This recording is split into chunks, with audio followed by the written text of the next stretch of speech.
ओम शांति।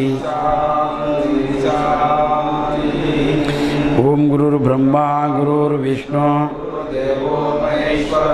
गुरु साक्षात् परब्रह्म। ओम चिदंबर मठाधीशं सिद्धारूढ़यतीश्वरम् यदंघ्रिकमलद्वन्द्वं तापत्रय निवारणं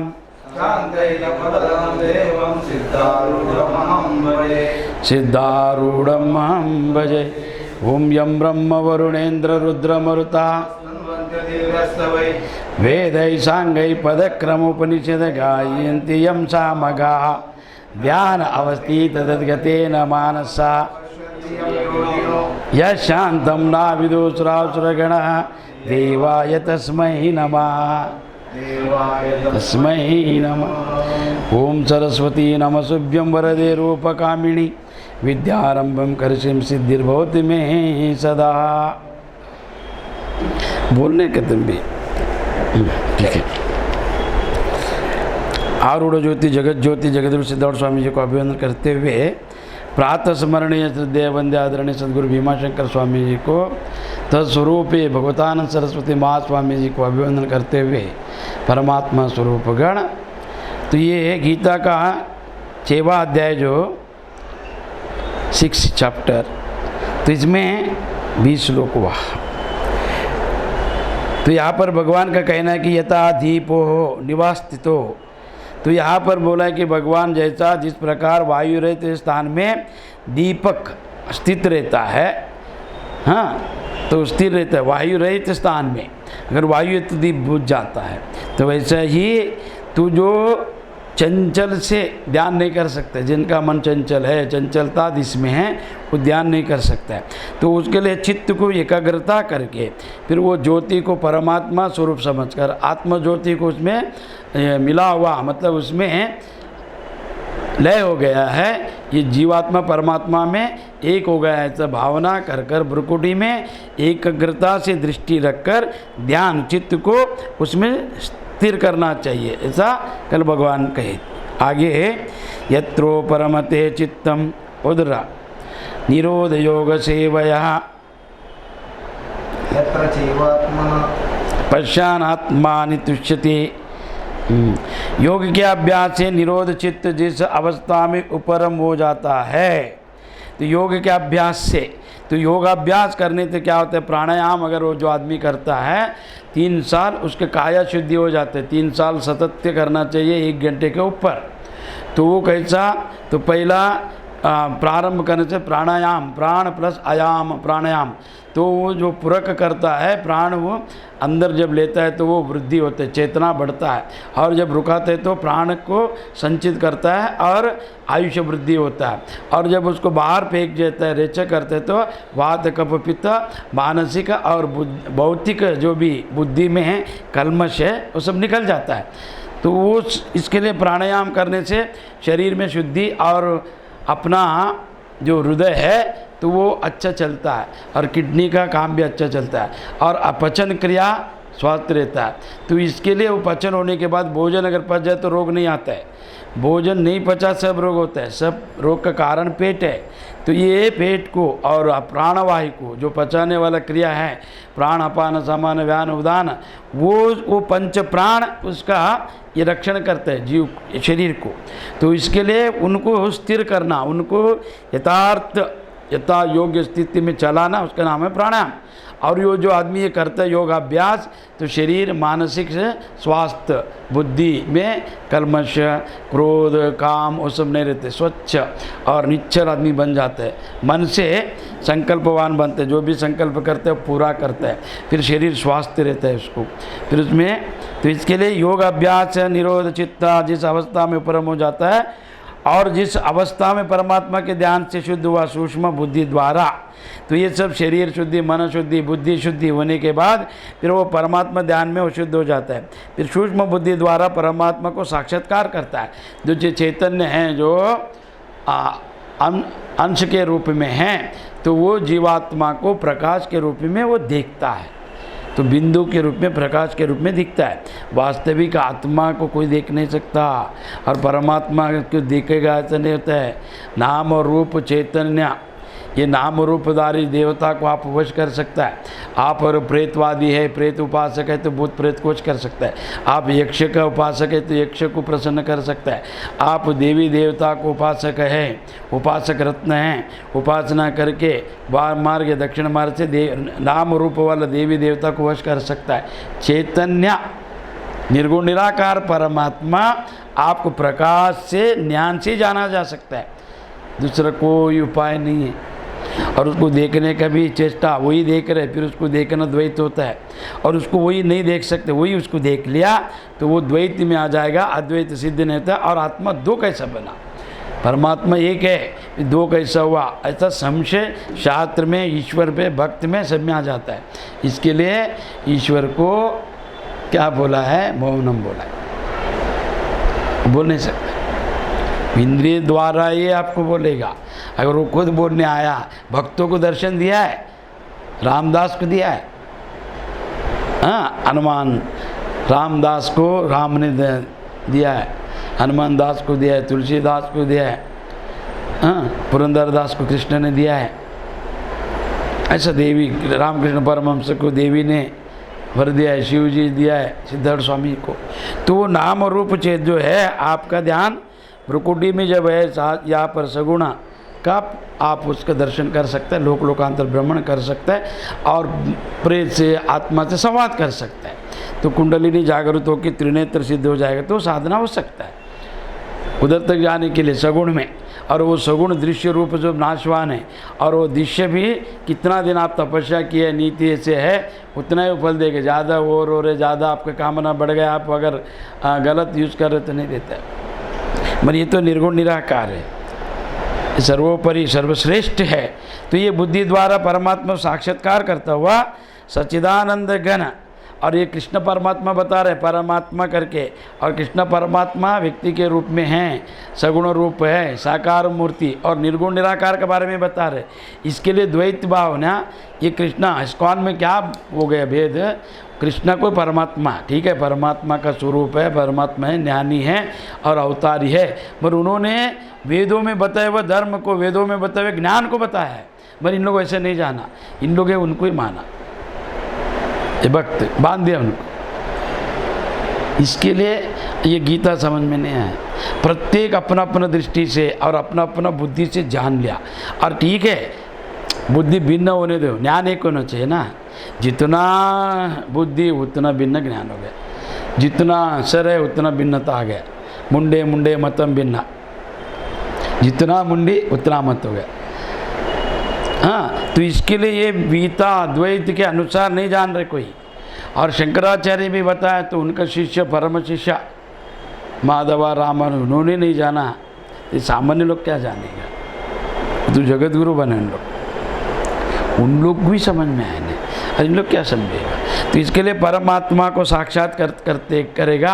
अब परमात्मा ने बताया, कृष्ण सगुण के रूप में बोलते हैं, परमात्मा जो निर्गुण निराकार है उसको साक्षात्कार करता हुआ सत्य चित्त आनंद परमात्मा में ही संतुष्ट रहता है। सत्य चित्त आनंद जो स्वरूप है, आस्ति भाति प्रिया, आस्ति भाति प्रिया रूप जो जानने में आने वाला है, उसमें वो संतुष्ट रहता है। आगे के श्लोक, शुकमात्या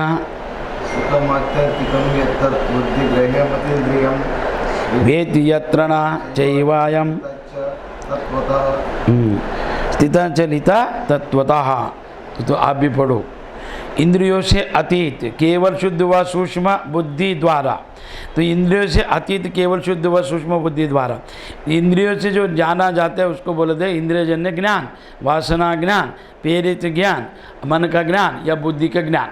तो ठीक है, मगर अतीन्द्रिय ज्ञान जो है वो इंद्रियों से परे हो, वो कुछ भी नहीं करता हुआ जान सकता है। अतीन्द्रिय ज्ञान इंद्रिय से परे, अभी आपने कुछ देखा सामने से तो उसको जान सकता है, ये आदमी आए बुलाएगा आप उससे, पर यहाँ यहीं पर बैठकर आ रहे जान सकता है, तो उसको बोला जाता है अतीन्द्रिय, अतीत। इंद्रियों से परे जो ज्ञान है अतीन्द्रिय ज्ञान, वहाँ पर इंद्रियों का कोई सहयोग नहीं। केवल शुद्ध सूक्ष्म बुद्धि द्वारा ग्रहण करने योग्य जो अनंत आनंद है, इंद्रियातीत, इंद्रिय से अतीत, इंद्रिय जो आप भोग से जो जानने में आने वाला विषय, और इंद्रिय क्या है, जड़ है, उनको क्या मालूम है। इंद्रिय इतना जड़ है, जैसा ये कभी कोई बाजी बना रहे, उसमें चम्मच घुमा रहे तो उसमें सब कुछ है, मसाला सब भी, नमक बिमक, वो पूर्ण हुआ है कि टेस्ट है कि नहीं है, रुचिकर है क्या रुचिकर है, ये जानेगा, चम्मच जानेगा नहीं, वो हिलाएगा, वो जानेगा नहीं। उसको जानने के लिए चेतना चाहिए, हाँ, जीवा चाहिए। ऐसा ही इंद्रिय इतना जड़ है, खुद को कुछ जानता ही नहीं, इसके लिए वो जड़ है। वो खुद को भी नहीं जानता, दूसरों को नहीं जानता, वो जड़। चेतना खुद को भी जानकर दूसरों को जानता है, वो चैतन्य। याद रखो, ये तो सब मिक्स मत करो। तो इंद्रिया तो बुद्धि द्वारा ग्रहण करने योग्य जो आनंद है, तो ये विषय का जो आनंद है क्षणिक है, और वो क्षणिक रहने दो। क्षणिक के लिए इतना प्रयास करके प्राप्त करता है क्षणिकम, और वो दुख स्वरूप है और बार बार उसकी इच्छा करता है। ये मूर्ख रोज मरता है, मगर ये मरण सबसे बड़ा जो मरण है वो इंद्रियों को रिकाता है, वो बाधा को दूर करता है, मगर ये नित्य झेलता है दर्द को, तो भी उसको संतोष हो रहा है।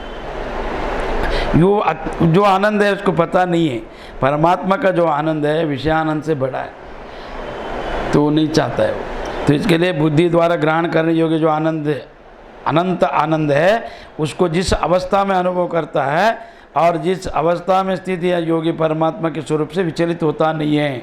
तो जिसने ध्यान किया है प्राणायाम, और प्राणायाम 3 साल करना चाहिए, तो 3 साल सतत्या 1 घंटा किया, पूरक, रेचक, कुंभक, और बाह्य कुंभक, अंतर कुंभक, केवल कुंभक, वो 3 प्रकार का है। तो बाह्य जैसा लिया अपने श्वास को पूरक रुकाया, मूल बंद किया, फिर यहाँ से अंदर भेजा, जलेंदर बंद, उड़ियान बंद, फिर निकाल दिया। ऐसा सतत करना चाहिए। कितना, तो ये 16 से 32, 32 से 64, 64 से 84, 84 से 108, ऐसा अगर नित्य करते गए, बढ़ाते बढ़ाते, तो शरीर में उसका बदलाव आता है। क्या, तो पहला उसका चर्बी गल जाता है, स्थूलत्व जाएगा, निद्रा जाएगा, आलस्य जाएगा, प्रमाद जाएगा, और मन स्थिर हो जाएगा, बुद्धि में स्मरण शक्ति बढ़ेगा, और नेत्रों में और शरीर में ओजस बढ़ेगा, ब्रह्मचारित्व बढ़ेगा, और वीर स्खलन नहीं होएगा, स्वप्न दोष नहीं होएगा, भोजन पचेगा, और मलम मूत्र में सुगंध रहेगा, और उसका अंदर से जितना पसीना, उष्णता इतना रहेगा कि जितना भी खाया एक क्षण में पचकर वो पानी बन जाएगा। फिर वो उसमें आनंदता रहेगा, शरीर को हलाएगा, और वो जिसको ध्यान करेगा वो दिखाई देगा, और संकल्प करने से आएगा। फिर ऐसा बढ़ते बढ़ते जब समाधि में जाने के बाद देवता लोक का दर्शन होता है, गुरु का दर्शन, तो गुरु लोक का, नागलोक का, यक्षलोक का, ये जितना लोकांतर, वैकुंठ, ब्रह्मा, जो भी गोलोक का, वो सब दर्शन कर सकता है, उनसे संवाद कर सकता है, सूक्ष्म शरीर से गमनागमन कर सकता है। ये सतत प्राणायाम और ध्यान करने से सतत रहना चाहिए। 1 दिन किया, 10 दिन छोड़ दिया तो उसको होता नहीं। और भोजन, आहार शुद्धि, आहार भी शुद्धि रहना चाहिए, विहार शुद्धि रहना चाहिए, तो उसको ये सब प्राप्त होता है। तो योगी परमात्मा के स्वरूप में विचलित होता नहीं, फिर वो विचलित नहीं होता, चंचल नहीं होता, स्थिर रहता है, चंचलता नहीं आता है। आगे यम लभ्यवाचा परम लाभम मन्यते नादिकम ततः यस्मिन् स्थितो न दुःखेन गुणानापि विचल्यते। यम लभ्यवाचा परम लाभम मन्यते नादिकम ततः यस्मिन् स्थितो न दुःखेन गुणानापि विचल्यते। तो यहाँ पर बोला कि परमात्मा की प्राप्ति रूप जिस लाभ को प्राप्त होकर उससे अधिक दूसरा कुछ भी नहीं लाभ है, उससे अधिक कोई लाभ नहीं है। जगत में आपको जितना भी संपत्ति मिलेगा वो सब नाशवान है, और वो सब आपको छोड़ के जाना है, और आप नहीं छोड़ा तो मृत्यु छुड़ाएगा। तो ये शाश्वत सत्य है मृत्यु, तो ये शाश्वत सत्य कोई जुटला नहीं सकता, कोई उससे भाग नहीं सकता। वो डरने दो, ये ज्ञानी है, अज्ञानी है, ये पामर है, पुण्यात्मा, पापी, स्त्री, पुरुष, ये श्रीमंत, ये गरीब, ये रोगी, ये आरोगी, ये हॉस्पिटल में, ये मंदिर में, मठ में है, उसे कुछ देखता नहीं। मृत्यु, मृत्यु का नाम, यम का नाम ही आत्मा है। आत्मा है ना यम, तो आत्मा अलग नहीं, यमहा वो यान करता है। प्रयाण जब करेगा तो गया, इसके लिए वो इसमें चलन नहीं करता है, वो इसको चला दे, ये वो अचल है, अचलो यम सनातनम, वो स्थिर रहकर इसको चलाता है। ड्राइवर बैठ के गाड़ी चलाता है, ड्राइवर अगर चलने लगा गाड़ी नहीं चलता है, ऐसा वो आत्मा चलने लगे ये नहीं चलेगा। इसके लिए उसका नाम है अचलोयम सनातनम, वो स्थिर है, ये चंचल है। तो वो जिसको उसको देखना है तो वो यम है, वो बाहर आ गया, आत्मा का नाम ही यम है, दूसरा कौन सा यम है? तो ठीक है, इसको बाद में होता है। तो बाहर निकलता है, वो कैसा निकलता है बाहर? देखो अच्छा सुनो, क्यों ये अनुभवजन्य, कोई बताता रहेगा गीता को, उससे लेन देन नहीं है, तो हमारा अलग। अभी लाइट में से प्रकाश बाहर आया, लाइट कितना है? इतना है, प्रकाश इतना कैसा हुआ? उतना ही होना चाहिए ना। उसका प्रकाश उस उपाधि को छोड़ के बाहर आया है, तो इसका प्रकाश भी बाहर आता है। नेत्रों के द्वारा दृश्य को देखते, कानों के द्वारा शब्द को खींचता है, और ओठों को द्वारा शब्द को फेंकता है, रस को ग्रहण करता है और रस को वीर्य के रूप में त्यागता है, बीज बनाता है। चैतन्य जड़ को जितना भी है, जड़ पदार्थ को बना सकते हैं, चैतन्य बनाने तो दो चैतन्य एक होने से बनता है। इतना दिव्य कार्य करता है शरीर, ये कैसे करता है? वो चेतना बाहर आता है। इस सीमा में अगर तुमको असीम बनना है तो भगवान बन गया, सीमा को पार लांग दो, उसको बाहर आओ तो भगवान नहीं। तुम अंदर ही बैठ के भगवान कैसे बनेगा? नहीं बन सकता। सीमा में बांधा है, तो सीमा में जो है वो जीवात्मा है, असीम है परमात्मा। तो असीम है वो, पर आप उसको सीमा में बांध दिया है।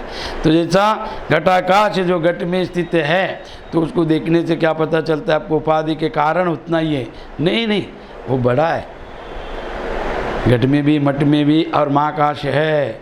तो ऐसा परमात्मा की प्राप्ति रूप अभी बाहर आया जो ये, और आत्मा बोले तो क्या? ये पहले ये समझ में नहीं आता, आत्मा बोले तो क्या? अभी देखो उदाहरण के लिए मैं दे रहा हूँ आपको। आत्मा का लक्षण सच्चिदानंद, सच्चिदानंद हर शास्त्र बोला है, समझाने के लिए है, उन्होंने उदाहरण लिया है। मगर अनुभव से देखा जाएगा, बिना परमात्मा का आत्मा, और परमात्मा और आत्मा एक ही है, उपाधि के कारण झंझट है, कुछ भी नहीं, एक ही है वो, उसको कोई अलग नहीं कर सकता है। तो कैसा? सुनो आप लोग, अभी ये टेबल किसका? ये लकड़ी के। ये लकड़ी कहाँ से आया? पेड़ से। तो पेड़ में क्या लकड़ी संस्कार रूप बना, तो ये टेबल बन गया। मगर ये टेबल में व्याप्त क्या है? लकड़ी है, तो वो लकड़ी उसका आत्मा है। ये जितने ये दरवाजा क्या है? लकड़ी का ही है। तो दरवाजा के नाम रूप से लकड़ी उसमें व्याप्त है ना। तो ये हो गया उसका। ऐसे ये मट्टी की, ये गड्ढे का आत्मा है। मूल क्या है उसका? मट्टी। फिर मट्टी ही घड़ा बन गया, इसके लिए वो उसका आत्मा है। स्वर्ण से बना हुआ जितना भी धातु है वो सब उसका आत्मा है। और ये जितना धागा से बना हुआ कपड़ा है वो सब उसका आत्मा है। तो ये धागा ही इसका आत्मा है, शर्ट का, है ना। ये भिन्न भिन्न है, ठीक है। ये क्यों बना है भिन्न भिन्न? व्याष्टि समिष्टि। व्याष्टि को दिखाई दे कि सब में मैं ही हूँ, ये जानने के लिए। आत्मा सब में है, जैसा व्याष्टि समिष्टि। तो व्याष्टि क्या है? एक, समिष्टि सब, है ना। एक वृक्ष, अब एक बगीचे में गया आपने, 10 आम का झाड़ लगाया, तो उसमें आप एक ले लिए, ये आपका हो गया, एक व्याष्टि हो गया। मगर तो 10 आम का झाड़ है ना, वो समिष्टि है ना। तो ऐसा कि व्याष्टि की इसलिए बना कि समिष्टि को जानने के लिए, अन्यथा समिष्टि ज्ञान नहीं होता था। समिष्टि जब है उसमें व्यष्टि बनेगा।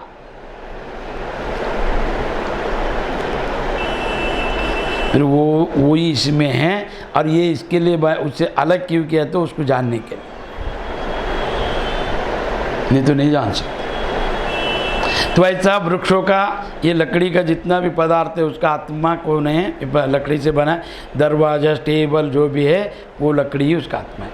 मट्टी से बना हुआ मड़का का मट्टी ही आत्मा है। सोने से बना हुआ स्वर्ण का जितना भी पदार्थ है सब उसका आत्मा है। ऐसा ही जैसा मूल तत्व जो है चैतन्य सबका है, वो सबसे बना है, उससे बन गया है सब, तो उससे अलग कैसा हो सकता है? उसी से बना है, वही उसमें है, उसी से देख रहा है, उससे सुन रहा है, मगर वो उपाधि है, छोटा है, इसके लिए वो पार नहीं देख सक रहे, सर्वव्याप नहीं हो रहे हो। उपाधि टूट गए तो सर्वव्याप है वो, अलग कुछ भी नहीं है। उपाधि भेद से ही भिन्नता है, मगर वो अभिन्न है, अभेद है, उसमें कोई भेद नहीं है, कोई भेद नहीं है। अगर उसमें भेद कर भी नहीं सकते आप चाह के, जो भी भेद कर सकते हैं, बांध सकते हैं, बोल सकते हैं, मान अपमान सम्मान, सुख दुख भोग रोग सब शरीर, उसको नहीं, उसको ही गए नहीं। अगर उसको हो गया हो भगवान नहीं, याद रखो, फिर उसको परमात्मा बोलने का अधिकार भी नहीं है, परमात्मा कहलाने का अधिकार नहीं है उनको। तो इसके लिए रोग शोक मोह, जन्मते कौन शरीर, मरते कौन शरीर, रोते कौन मन, हंसते मन, और पानी पीते खाना खाते प्राणवायु, तो वो किधर का आया है? वो क्या किया है? कुछ भी नहीं करता है। इसके लिए कभी भी डरो मत, परमात्मा का स्वरूप है, परमात्मा है मगर पूर्ण नहीं है तुम।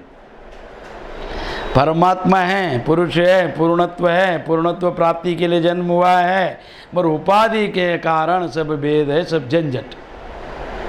तो पूर्ण है वो, मगर पूर्ण बनने की कोशिश करो, पूर्ण बनेगा। देखो कोई स्वरूप से सिद्ध है पूर्णत्व, बुद्धि सिद्ध नहीं, केवल बुद्धि नहीं जानता आपका। तो बुद्धि को कैसा जानने में आएगा? गुरु के श्रवण करने से। गुरु का श्रवण किया, संग किया, सत्संगत्व निसंगत्व, तो गुरु का संग करने से बुद्धि स्थिर हो जाते, बुद्धि से सिद्ध हो जाता है कि मैं आत्मस्वरूप हूँ, मैं अखंड हूँ, अनंत हूँ, अद्वय हूँ, और मैं कोई मरता नहीं, जन्मता नहीं, सर्वव्याप हूँ। ऐसा अगर साक्षात्कार कर लिया, बुद्धि अगर सिद्ध कर लिया, कोई झंझट नहीं, मुक्त हो गए हो। मगर बुद्धि सिद्ध नहीं होते ना, मोह है, काम है, क्रोध है, लोभ है, और इतना झंझट है, खाता है, पीता है, घूमता है, चलता है, फिरता है, कैसा करेगा? वो बोलेगा क्या हमारा गुरु कुछ भी नहीं बोलते, सब कर रहे हम लोग, है ना? ऐसा संशय आएगा। इसके लिए यहाँ पर क्या बोला है? परमात्मा की प्राप्ति रूप जैसे लाभ को प्राप्त होकर, और परमात्मा प्राप्ति के अलावा दूसरा क्या प्राप्ति करना है आपको? क्या है आपका प्राप्ति? क्या लाया था आपने? जन्मते वक्त कैसा आया वैसे जाएगा। वो क्या लाया था आपने? पत्नी लाया, बच्चा लाया, घर लाया था, खेती लाया था, क्या लाया था? कुछ भी नहीं। जाते वक्त भी कुछ भी नहीं, सब झूठ है। परमात्मा को लाया है, परमात्मा को खो रहा है, परमात्मा प्राप्ति करने के लिए जन्म हुआ है। ठीक है, शरीर है, निर्वाह करना है, प्रारब्ध को भोगना है, क्यों अनेक जन्म ने आपने किया हुआ पाप पुण्य को उसको देना है। ईश्वर नहीं रखते उधार, उसको लेन देन नहीं है उससे, उसको जगत चलाना है। उसने एक नियम बनाया, उस नियम में ईश्वर भी आओ, राम भी बन के आया तो भी रोया है, कृष्ण बन के आया तो भी मरा है ना? तो अपना सनातन धर्म में किसी को छोड़ा नहीं है, पक्षपात रहित, वो ईश्वर वो गुरु वो शिष्य हो, जैसा किया वैसा भरा है, वैसा शिक्षा दिया है। तो इसके लिए परमात्मा निर्गुण निराकार, और उसका प्राप्ति के लिए आया है। क्या लाया था? कुछ भी नहीं। हाँ ठीक है, तो भी यहाँ से मिला, आपका प्रारब्ध पुण्य से आपको पत्नी बाल बच्चा धन कीर्ति सब मिला, मान सम्मान अपमान सुख दुख सब हुआ, मगर ईश्वर प्राप्ति नहीं। तो क्या लाभ है उसका? कुछ भी लाभ नहीं। क्यों? जिससे आया है, जो आपको लाया था अगर उसको जाना नहीं तो ये द्रोह है। क्या द्रोह है? आत्मद्रोह है।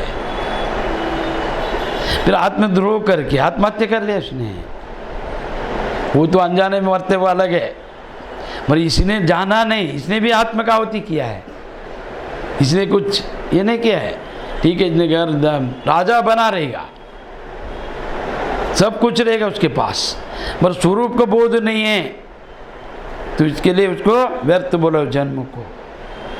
पशु से भी व्यर्थ है। पशु तो ठीक है ईश्वर के सन्निधि में, पर वो बोल नहीं सकते, और मनुष्य बोल सकते हैं, ईश्वर से दूर है। पशु पक्षी कृमि कीट प्रकृति ईश्वर के सन्निधि में, और इतना अपना भगवान चालबाज आदमी है, इतना बुद्धिवादी है, वो जानता है जिसको साथ रहेगा उसको बोलने नहीं दिया है, और जिसको दूर रखा है उसको जानने में नहीं दिया है। उसको जानने में नहीं आ रहा है, जिसको बोलने को है, बुद्धि है, चलने को है, सब कुछ है उसके पास, वो जानने में नहीं आ रहा है। और जिसके पास बोलने को नहीं है और विरोध करने की शक्ति नहीं है, प्राण नहीं है, अल्पायुष्य जीवी है, और भोजन के लिए वो जीता है मर मर के, वैसे को जानने में, उसको जानने में आया है। तो इसके लिए प्रकृति के सन्निकट कौन जाता है, तो मौन। तो ईश्वर निशब्द रूप है, तो इसके लिए कभी भी ईश्वर को मैंने देखा, आप है ना तपस्या करके भूत प्रेत यक्षिणी देवी देवता सबको प्रसन्न कर सकता है। निर्गुण निराकार परमात्मा को साक्षात्कार केवल गुरु से ही कर सकता है, और किसी में अधिकार नहीं है वो। तो वो गुरु भी श्रोत्रिय ब्रह्मनिष्ठा, केवल में पंडित है, मैंने पढ़ा है काशी में जाकर बहुत ग्रंथ पढ़ा है, कुछ भी नहीं, इससे क्या होने वाला है, कुछ भी नहीं। उसको आत्मा को तत्व पता नहीं है उसका, और कुछ भी नहीं जानता है, वो अनपढ़ है, गवार है, वो जान सकता है कि उसने ईश्वर सेवा किया। कबीरदास ने जाना है, रोहिदास ने जाना है, गरीब है ना, शूद्र में। तो ऐसा तो जो आदमी अधिक दूसरा कुछ भी लाभ नहीं है, तो ईश्वर प्राप्ति से और दूसरा अधिक लाभ नहीं है, कि जो भी लाभ आपको मिला है वो सब लाभ नहीं है, प्रारब्ध कर्म से नष्ट होने वाला विषय है। जैसा आप जन्म लिया वैसा आयुष्य क्षीण हो रहा है, एक दिन गया, 2 दिन गया, तो लोगों को लगता है कि 100 साल में घट रहा है, माइनस हो रहे हैं, मगर इनको लगता है प्लस हो रहे हैं, प्लस नहीं है। जैसा शुद्ध बुद्ध अंतकरण वाला था, शुद्ध बुद्ध अंतकरण वाला बच्चा, तो उसमें शरीर जैसे बढ़ते गया उसका आयुष्य घटते गया, और उसमें जो काला बाल तो सफ़ेद हो गया, नेत्र में है मोती बिंदु, सुनने में कम, दांत गिर रहा है, फिर चलने कूदने वह रोग आ रहा है, इतना व्याधि। वो बोल रहे मैं बढ़ रहा है नहीं, घट रहा है। और अन्य प्राणियों का अलग है, उनको पता है कैसा बढ़ता है कैसा घटता है, उनका तो एक समतोल है गणित में, और मनुष्य का नहीं। मनुष्य को लगता है बढ़ रहा है मगर वो घट रहा है। आयुष्य क्षीण शरीर वृद्धि, बुद्धि क्षीण शरीर वृद्धि, इंद्रिया क्षीण शरीर वृद्धि। उसको लगता है कभी जानेगा, कभी जानेगा। 24 घंटे में खाने में पीने में सोने में 12 घंटा जाता है। अभी के लोग तो 12 घंटा सोना या 8 घंटा, तो उसमें फिर आधा समय गया, 40 साल में 20 गया, 20 में क्या किया उसने काम करने में, और 1 साल भी भगवान का ध्यान नहीं किया। अगर 1-1 घंटा श्रावण मास के 1 घंटा भी आप लोग गिना तो कितना साल हो गए प्रवचन सुनने को। अच्छा सुना, जाना कितना, जानने के बाद अनुभव कितना किया। तो इसके लिए मैं आप लोग से कहता हूँ, जाने से पहले, शरीर छूटने से पहले आत्मा को जान लो। ये सुख सुविधा आपका प्रारब्ध में है। आप अगर पुण्यवान हैं, सत्कार्य किया, दान धर्म किया, आपको मिलेगा। ठीक है, वो कोई दान धर्म कर नहीं सकते, क्यों? उनको लगता है कि गया दान है ना, गया, आएगा नहीं। वो जो गया है वही आपको आएगा, और जो बचा है वो जाएगा। देखो क्यों मधुमक्खी क्या करते हैं पता है? मधुमक्खी के जैसा कोई भी मकरंद निकालने वाला प्राणी नहीं, ईश्वर ने कैसा बनाया देखो। ये छोटा जीव, वो मकरंद में अगर पुष्प अंदर का विज्ञान भी नहीं कर सकते वो काम वो करता है। एक फूल में से मकरंद निकालो, देखते हैं आप लोग, उसका अंदर है छुपा है मालूम है, मगर उसके अंदर का वो कांटे से वो रस को पीता है, फिर वो घोंसला बनाकर उसके अंदर छोड़ता है, छोड़ के उसमें मध बनाता है, इतना मीठा बिना शक्कर का। हाँ, और वो आरोग्यदायक है और प्रकृति जन्य विषय है, कोई कलमश नहीं है। फिर वो उतना जमा करके छोड़ देता है और दूसरे आके उसको लेके बेचता है, कोई पीता है ना। तो वो जमा किया किसके लिए? खुद के लिए। और इतना प्रयत्न करके इतना फूलों को ढूंढकर सूक्ष्म रूप से रस को निकालकर एक एक बूंद को जमा किया और वो दूसरों को अधीन हो गया। और उसको भगाकर, जिसने जमा किया उसको भगाकर वो आदमी बेच के खाता है। ये ऐसा मधुमक्खी के जैसा आप भी क्या करते, 24 घंटा जमा करना, 24 घंटा बाल बच्चों के लिए सब करने का, मगर बाद में कोई ये ज़्यादा हुए तो भगाने वाले लोग हैं। मठ मंदिरों में अगर ज़्यादा धन है, कीर्ति गुरु को भगाए शिष्य लोग हैं। समाजों में भी धन ज़्यादा हो गया, कितना अच्छे लोग को भगाया। परिवार में भी अगर दुष्ट पुत्र है वो भी भगाएगा, कोई किसका नहीं। तो ऐसे ये मधुमक्खी तो ठीक है, प्रकृति जन एक छोटा प्राणी है, तो उसे सीखो आप। दत्तात्रेय इसके लिए 24 गुरु बोला। स्वयं दत्तात्रेय को कौन गुरु बना सकता है? कौन है उनका गुरु? वो तो अवतारी है और विष्णु का स्वरूप है। उन्होंने क्या किया? कौन है मेरे को उपदेश देने वाला? कौन दे सकते हैं? उनका पूर्णत्व है। तो उन्होंने क्या किया? 24 गुरु माना, तो 24 गुरु नहीं करके लिया उन्होंने, मंत्र नहीं लिया उनसे, एक एक से एक एक विषय को देखकर प्रपंच में ये सबसे अगर बुद्धिजीवी लोग हैं तो इनसे सीखना चाहिए। ऐसा उन्होंने अवधूत गीता में, उस गीता को भगवान ने उद्धव को, उद्धव गीता के अंतर्गत अवधूत गीता उसमें बताया। तो 24 गुरु तो उन्होंने वहाँ पर बोला, 24 गुरु ने किया है, तो वो दत्तात्रेय को कौन दीक्षा दे सकता है? जो जन्मजा ज्ञानी और अवतारी, जिनके पास सिद्धि सब मिल, साथ में घूम रहा, अनगला देवी, लक्ष्मी को अनगला बनाकर योगी ब्रह्मचारी के रूप में आया दत्तात्रेय, और उनका पत्नी को बोला तू भी योगी नहीं बन, सन्यासी बन। फिर बन के उनको साथ रखा, शिष्य बना के, फिर दोनों ने अनेक विधि विधान स्थापना किया। ये उन्होंने तो ऐसा त्रेतायुग जगत गुरु दत्तात्रेय, अत्रि अनुसूय का पुत्र। अत्रि अनुसूय ने संकल्प किया कि त्रिमूर्ति मेरा बेटा बनना चाहिए। भगवान बोला हम लोग जन्म नहीं ले सकते बार बार, तुम लोग ऋषि लोग तपस्या करके ऐसा संकल्प मत करो। तो उन्होंने बोला ठीक है, अभी संकल्प किया, हमारा तपस्या पूर्ण है, फल दो। और तपस्या किया है तो उसको फल देता है। कोई जगत में दे या ना दे, ईश्वर देता है, और गुरु ज्ञान देता है। अगर सुना है अब तो पक्का, अगर सुना है अंतःकरण शुद्धि से सुना है, ज्ञान प्राप्त हो जाता है। बस सुनने में आपने आँख बंद किया, कान बंद किया और बोल रहे सूर्य नहीं दिख रहा है, ये कैसा है? सूर्य तो खड़ा है, आँख ही नहीं खोला है, तो कैसा दिखेगा? और गुरु से जब ज्ञान सुन रहे तो आँख कान खोल कर जागृत अवस्था में सुन, जागृत होकर, तो उसको अगर अंदर प्रवेश हुआ उतर जाएगा। और तपस्या किया है तो फल मिलेगा, क्यों नहीं मिलेगा? जगत में कुछ मिले ना मिले, पर ये सिद्धांत है अध्यात्म में कि जो ज्ञानी या अध्यात्म में प्रवेश करने के बाद उसने जो भी साधना किया वो निष्फल नहीं होता है। तो जहाँ पर छोड़ दिया वहाँ से फिर से प्रारंभ है, पर जगत में ऐसा नहीं है। जगत में ऊपर नीचे है, मगर उसमें नहीं है। तो इसके लिए परमात्मा प्राप्ति जिस अवस्था में स्थित योगी बड़े भारी दुखों से भी चलयमान नहीं होता। तो जो आदमी इसको प्राप्त किया परमात्मा को, उस अवस्था में जो स्थिर है आत्मा में, परमात्मा का जानकर जो ध्यान में है, तो उनके ऊपर पहाड़ भी फेंक, तो गौतम बुद्ध के ऊपर उनका भाई ने, तो उनका नाम हुआ है। ये जिधर जाते उधर लोग आता है, इनका ही ज़्यादा, मैं भी गुरु बना है, मेरे को नहीं पूछ रहे, तो पहाड़ ढकला है उनके ऊपर, पहाड़। और एक अंगुलीमल को भेजा, मारो, जेल दिया, शस्त्र प्रयोग किया, स्त्री का प्रयोग किया, क्या नहीं किया उनके ऊपर, महावीर को। और गौतम बुद्ध को विष से मारा गया, और शंकराचार्य को भी। जितना भी महात्मा है, और एक ज्ञानी में अहंकार ज़्यादा रहता है, अज्ञानी से भी अहंकार। वो बोले है मैं बराबर है, मैं खाता पीता नहीं है, तेरा खाने पीने के लेन देन नहीं, सत्य को जान। तो आपका आचरण का वहाँ पर नहीं है। आचरण शुद्धि क्यों चाहिए? कि आप सत्य को जानने के लिए, अधिकारी बनने के लिए। अगर आप हिम्मत है, आपके अंदर साहस है, तो आप कोई मदहोश नहीं होता है। आप बदलने वाला नहीं, चंचल नहीं है, निष्ठावंत है, तो ज्ञान प्राप्त करो।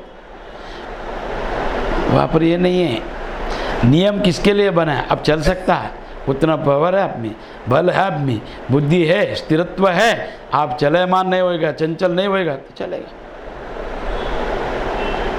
तो इसके लिए जो आदमी वो दुख को नहीं अपनाएगा, कितना ही लोग दुख देने दो, कुछ नहीं होता है, चलयमान नहीं होता। तदम विद्या इवन किरादर निवन तदम विद्या दुख संयोग वियोग योग संज्ञिताम स निश्चयान युक्तव्यो योगो निर्वाण चेतस। अनिर्वाण चेतस। मैं पहला बोला आप यश को। तम विद्या सुख योग न वियोग योग संज्ञिता सा निश्चयेन युक्तव्यो योगो अनिर्वाण चेतसा।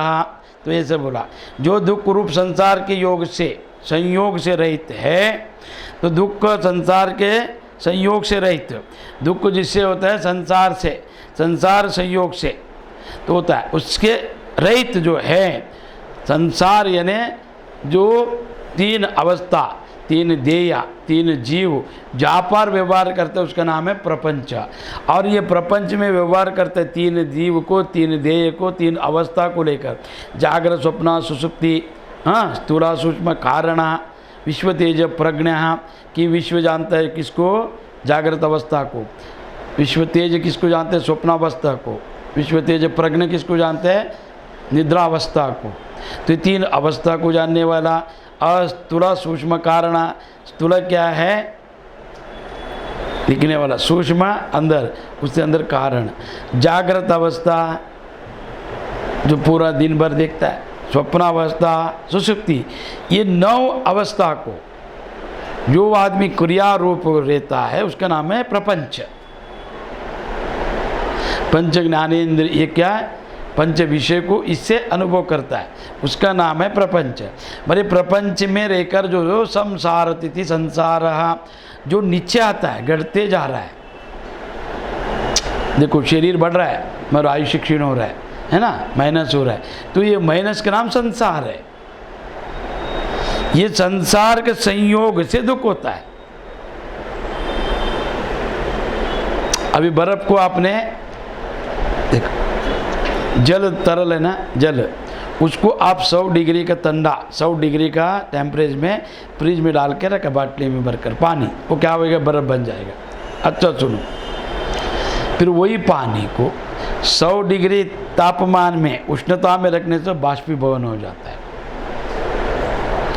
ये जल तरल था, इसको आपने आकार दिया, बर्फ बनाया, तो बर्फ बनने के बाद वो क्या होगा? जल है, कठिन पदार्थ बना। फिर उसको अगर ऐसा रखा तो गलने के लिए समय लगता है ना। तो तरल बनने के लिए क्या रखते हैं? उसको समय लगता है, थोड़ा थोड़ा थोड़ा गल के पानी बनता है, ठीक है।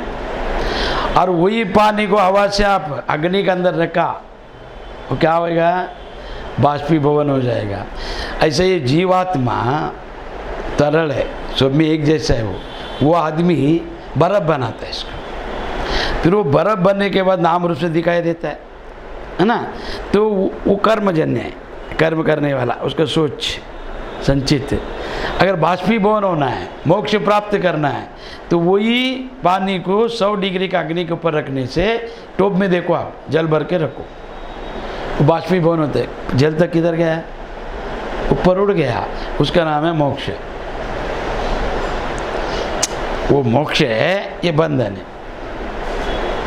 ये जीव क्या करता है? तो तरल जो है अभी सादा व्यवहार, जल, उस कर्म को अगर वो विशेष रूप से करे तो वो बर्फ बन जाता है, और उसको विशेष रूप से तापमान दिए तो बाष्पीभवन बन जाता है। वो दिखाई देते हैं, दिखाई नहीं देते। ये दिखाई नहीं दे, किधर गया? आकाश में गया। आया था किधर से? आकाश से। फिर ये भी आया किधर से? आकाश में। जाएगा किधर? आकाश में। और वो बर्फ बना किस में? अपने आगे ये थे 100 डिग्री का था, जीरो ठंडा में, है ना। तो वो क्या होगा? एक गट हो गया, हाँ, आकार बन गया, तो वो हो गया आपका शरीर। वो किस में से है? नीचे से हो जाएगा नीचे। तो ऐसा दुख रूप संसार के संयोग रहित दुख रूप संसार के संयोग से रहित, तो ये संसार दुख देता है, उसके संयोग से जो रहित होता है, वियोग होता है, अलग होता है, तथा जिसका नाम है योग। ये संसार दुख देता है तो संसार से अलग होता है, उसका नाम है योग। तो इसको जानना चाहिए। और वह योग ना उगते हुए अर्थात धैर्य और उत्साह युक्त चित्त से निश्चय पूर्वक करना कर्तव्य है। और इसको कैसा करना चाहिए? योग को रोते हुए नहीं ध्यान करना चाहिए। मंत्र जाप, भोजन, पूजा और विषय संभोग कभी रोते हुए, चिंतित, मलिन या क्रोध से नहीं करने का। भोजन को भी शांत चित्त प्रसन्न भाव से भोजन करने, वही रक्त बनेगा, वही आपको ये बनेगा। और कोई पाप से जन्म नहीं लिया है, सबका माता पिता ने विवाह करके प्रेम करके जन्म दिया है। तो पाप कभी होता है अन्य में, और विषय को संतति उत्पत्ति के लिए अगर ध्यान से किया वो शुद्ध और बुद्ध स्वरूप होता है। तो इसके लिए इसमें प्रसन्न भाव से करने का। दूसरा, धैर्य से ध्यान करने के, धैर्यवान को, उत्सववान को, चित्त को स्थिर करने के लिए धैर्य चाहिए, उत्सव चाहिए। जो प्रसन्न चित्त है वो धैर्य है, उसी को ये ध्यान कर सकता है, अन्य नहीं कर सकता। संकल्प प्रभवान कामन त्यक्त्वा सर्वनशेषतः संकल्प से उत्पन्न होने वाली संपूर्ण कामनाओं को निसंशय रूप से त्याग कर और मन के द्वारा, तो ये संकल्प से उत्पन्न होने वाला जो विषय है, मन का जो संकल्प है, चाहत जो है, उससे उत्पन्न होने वाला जो कामना निशेष रूप से त्याग कर। तो ये कामना जो आप जो भी कामना करता है वो सबको त्याग देना चाहिए। क्यों? एक कामना में फल अनेक है। हाँ, तो वो अनेकत्व का बारे वो सोचता है ना। तो उसके बाद फिर उसको देखो, अभी स्कूल का एडमिशन, उसको सीए बनना है, एडमिशन, पुस्तक, टाइम टेबल, ट्यूशन, फिर उसको टेक्स्ट बुक, पढ़ने के लिए रूम, पढ़ने के लिए कंप्यूटर, पढ़ाने के लिए टीचर, फिर पास होएगा, फेल होएगा, पता नहीं। फिर पास हो तो नौकरी मिलेगा कि नहीं मिलेगा, अच्छा मिलेगा क्या बुरा मिलेगा, ज़्यादा पगार कि कम पगार। तो एक ही था विषय और कितना अनेक भावन आ गया उसमें ऐसा। तो इसके लिए क्या बोला है कि फल का अपेक्षा नहीं रखने का अर्थ क्या है? आप एक नहीं सोचते हैं, जन्म दिया तो जन्मने के बाद वो बच्चे को पालन पोषण उसका मरने तक सोच लेते हैं। ये ऐसा कि वो जन्म लिया है, वो मरण तो ठीक है, वो आने के टाइम आएगा, पर ये आदमी पहले ही उसको मार डालते हैं सोच कर। प्रत्येक कार्य में उसको संकल्प, इसके लिए धैर्य रहना चाहिए, सत्कार्य में धैर्य रहना चाहिए। बुराई करने में जितना आपको धैर्य, बिना धैर्य का, बिना साहस का बुरा नहीं कर सकते हो, है ना। तो उसको चाहिए ना, बल चाहिए ना बुराई करने, किसको निंदा करना है, मारना है, गाली देना है, तो बुद्धि भ्रष्ट होना चाहिए तभी करेगा ना। पागल होएगा तो करेगा ना। मगर वो तो पागलपन दूसरों को नष्ट करके खुद नष्ट करना है। मगर यहाँ का जो धैर्य, अपने मन को जीतना है, और मन को जीतना सबसे बड़ा काम है। किसी को मारना, गाली देना, निंदा करना बहुत बड़ा नहीं है, कोई भी कर सकता है वो ये भी क्यों नहीं कर सकता? वो ये विषय है क्या? एक कुत्ता भी अगर गली से गया, उसके अंदर वो कुत्ता का गली में दूसरा कुत्ता है तो चिल्लाएगा ही, उसको आने नहीं देता है। तो धैर्य किसी में चाहिए, तो ध्यान में और अध्यात्म में आने के लिए धैर्य चाहिए, शौर्य चाहिए, वीरता चाहिए, तभी वो महावीर बनेगा। तो धैर्य और उत्सव चाहिए, अध्यात्म प्रसन्नता से चाहिए। इसके लिए उत्सव नाम रखा अपना त्योहारों का। उत्सव क्यों रखा? मन और बुद्धि प्रसन्न रहने के लिए, उनका मानसिक रोग, बुद्धि में जो संशय निवारण करने के लिए। स्त्री लोग क्या है, दिन भर काम करता है और वो ज़्यादा मानसिक व्याधि बनता है, उनमें मानसिक मेंटल डिस्टर्ब होता है। इसके लिए व्रत बना है, त्यौहार बना है, क्यों? नया साड़ी, नया आभरण, नया भोजन, नया वातावरण, नया विधि विधान। तो ऐसे करने से उत्साह आ जाता है, नया नया, मन को नया चाहिए। तो इतना लिए अपना जो त्यौहार इतना बना है, किसके लिए? आप लोग को प्रसन्न रखने के लिए, उत्साह बढ़ाने के लिए। उसका अलग अलग विधि, अलग अलग ऋतु, अलग अलग काल, अलग अलग उसका नियम बनाकर लोगों को जागरूक किया। महात्माओं ने। मगर इन लोग बोले इतना त्यौहार क्यों आते हिंदुओं में, गाली देते हैं। उनको लगता है कि क्या है सब झंझट कर्मकांड, और उनके पीछे का रहस्य मालूम नहीं। तो इसके लिए तो ठीक है, उत्साह एक निमित्त है, पर धैर्य से चित्त को निश्चय पूर्वक रखता है वो है उत्साह ध्यान। तो ये संकल्प जो विकल्प को त्याग कर मन के द्वारा इंद्रियों को समुदाय को सभी ओर से भली भांति रोक कर आगे तो रोकना चाहिए मन का। जैसा तांबेल कछुआ कूरमा वो क्या करता है, शोन शोन जैसा चलते आगे पीछे देखता है, अगर कुछ लगा उसको अंदर खींच लेते इंद्रियों को। ऐसा अंतर्मुख करो। क्रोध आया तो आ गया तो कैसा आया, वो क्रोध बता के नहीं आते, काम बता के नहीं आता। ठीक है वो आ गया, उसको आँख बंद करके देखो आया कहाँ से, वो अपने आप चला जाएगा। आप अगर देखा उसको जाएगा, उसको जानने का प्रयत्न करो, क्रोध को काम को बात जो भी वो जाएगा। और जो चाहिए उसी को देखो। तो जो आप संकल्प करेगा कि ये बनना है वो बनना है, उसको देखने चालू करो, उसको सोचो, उसका ये भावना करो। पर ये ध्यान है पहला अपना मन को खाली करने के लिए, तो इंद्रियों को निग्रह करो। तो इंद्रियां निग्रह करके उस सब को भली भांति अंदर रोक कर रखने का। आगे शोने शोने है बुद्धि गृहीतया आत्मसंस्थं मनः कृत्वा न किंचिदपि चिन्तयेत्। शोनशेन रूपे मेद बुद्ध्याय धृति गृहीताय आत्मसंतान मन कृत्वं न कचिदापि चिंतयेत् चिंतयेत्। तो यहाँ पर बोला है क्रम क्रम से अभ्यास करता हुआ उपरति को प्राप्त हो जाता है। धैर्य और साहस, शिव जी क्या बोले, ध्यान करने के लिए पार्वती सबके पास धैर्य नहीं है, इन लोग डरपोक है, इन लोग के अंदर बल नहीं है, कमज़ोर है बुद्धि से, तो धैर्यवान ही ध्यान कर सकता है। ऐसा शिव जी ने शिव सूत्र में बोला है। तो यहाँ पर भगवान भी बोल रहे हैं। और ध्यान करने के लिए धैर्य चाहिए, इंद्रिय निग्रह करने के लिए, कर्म करने के लिए आदमी है ना प्रोत्साहन होता है।